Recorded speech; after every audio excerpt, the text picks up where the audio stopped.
You know, Kate, it's weird to think it's almost 1994. I know, seems like just yesterday I got used to writing 93 on all my papers. It's really been a great year, in my opinion. Not only with politics, but wow, surprisingly, the arts really have thrived. That's right, Sam. Whitney Houston's single, I Will Always Love You, spent 14 weeks #1 at USA, being Billboard's longest running single of all time. The following top 5 was I Will Always Love You, Whitney Houston, Whoomp There It Is by Tag Team, Can't Help Falling in Love, UB40, That's the Way Love Goes, Janet Jackson, and Freak Me by Silk. The top 5 movies were Jurassic Park, Mrs. Doubtfire, The Fugitive, Schindler's List, and The Firm. Jurassic Park, that's going to be a classic. Now here's Sean and Jade for the top 5 and most important event of the year. What's in the bag? Lunch. Big Mac, fries. Play you for it. You and me for my Big Mac. First one to miss watches the winner eat. No dunking. One me. Which me? Get in there.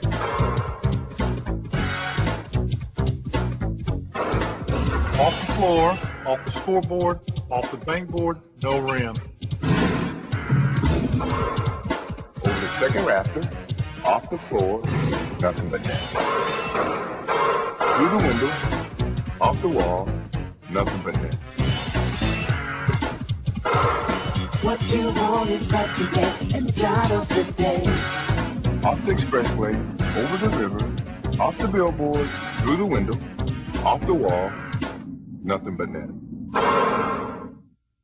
Thank you, Sam. One of the most important political events of this year has been on January 21st. Jefferson Clinton took the oath of office as the nation's 42nd president of the United States. Clinton was the first Democratic president since Franklin Roosevelt to win a second term.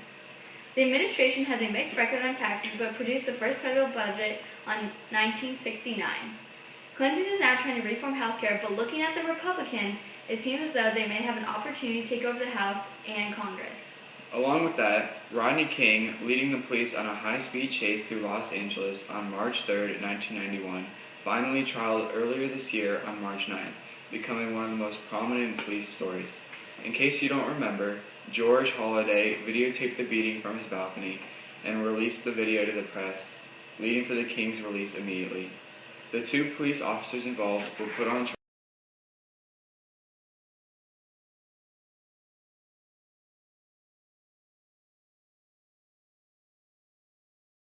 June 5th, 23 UN leaders were killed by the Somalia warlord. Mohammed Farah Aidid was later attacked by over 1,200 U.S. soldiers. And one of the most horrific tragedies of this year was on February 26th, the World Trade Center bombing in New York City. When a truck bomb was detonated below the North Tower of the World Trade Center in New York, New York. The 1,336-pound urea nitrate hydrogen gas enhanced device was intended to knock the North Tower into the South Tower, bringing down both towers.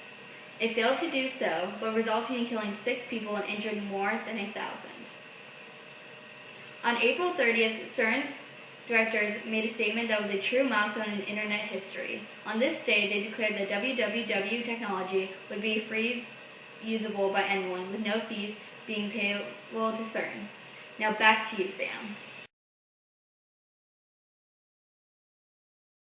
And being called the most important news event of this year was on April 19th in Waco, Texas. Roughly 80 people died this day. A 51-day standoff involving doomsday cultists, Branch Davidians, led by David Koresh, and government agents. The Branch Davidians were alleged to have abused children, stockpiled weapons, and practiced polygamy at their compound at Mount Carmel. Davidians barricaded themselves in a large building for 50 days. On the 53rd day, the building caught fire, killing 76 men, women, and children, including the leader David Koresh. No one showed any signs of trying to escape the building. It still hasn't been determined whether the Davidians were committing suicide or the fire was set by the agents. There is evidence supporting both sides.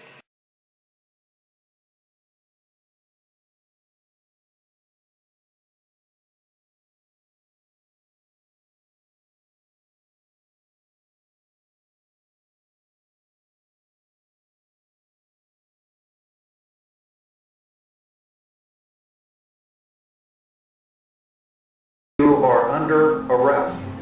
This standoff is over. When the Davidians shoot at the tanks, the FBI intensifies the gas. Believe me, it will not get any better. It will only get worse. After 2 hours, the FBI begins ripping holes in the building. Exit routes, they say. And you go, if we step out of this hole, they're going to shoot us? Are they so angry because ATF agents are dead or because we've made them wait so long? David, you have had your 15 minutes of fame. It's time to leave the building.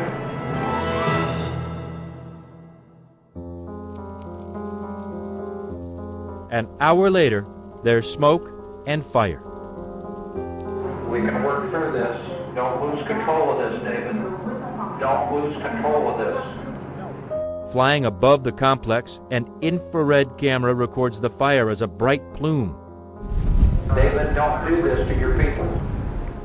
Within minutes, there's a second fire. Then a third. This is not the way to end this. Lead your people out, David. Be a Messiah, not a destroyer.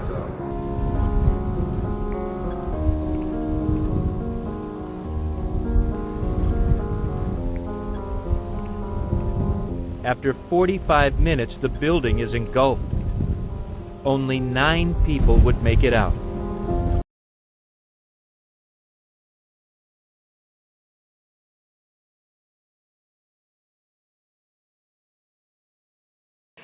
This year really was a successful breakthrough for technology.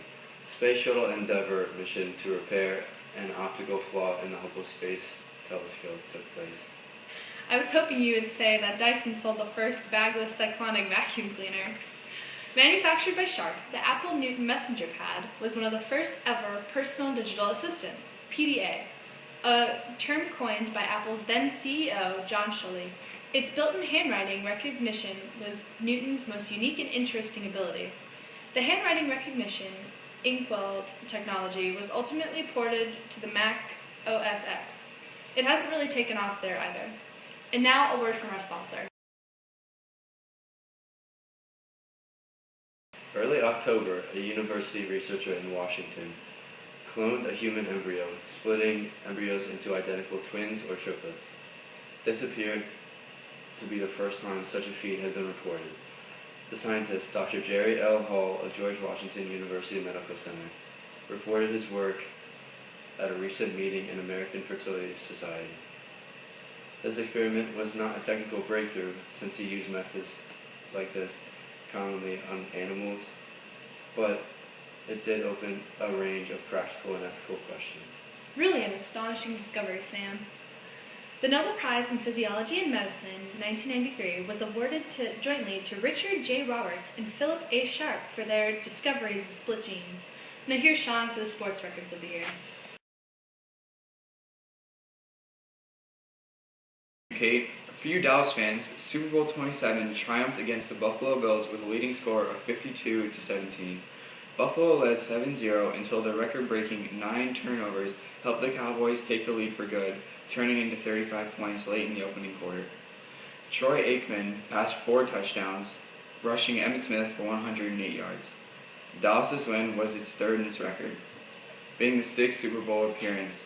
The Bills became the first team to drop 3 in succession. In the World Series, the Toronto Blue Jays won 4-2 over the Philadelphia Phillies. MVP is Paul Molitor. And WNBA Chicago Bulls beat the Suns on their home court.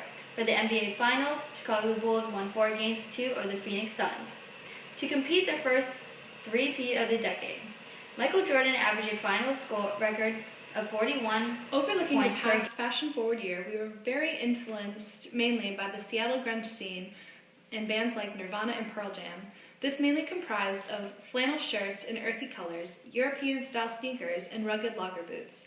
Natural bead chokers and leather cabin hats, cardigan sweaters over long-sleeve crop tops, and hip-hugging denim jeans were all the highlights.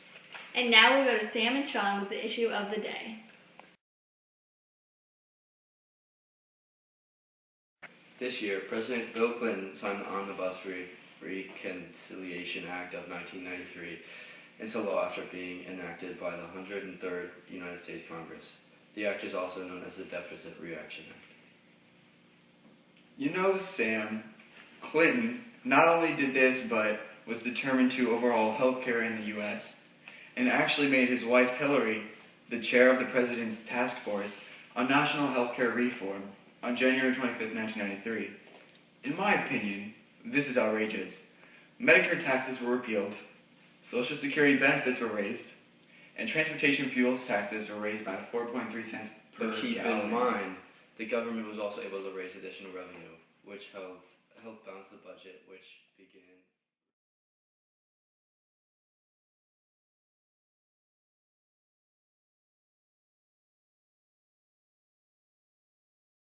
Well, that's all the time we have for today's debate.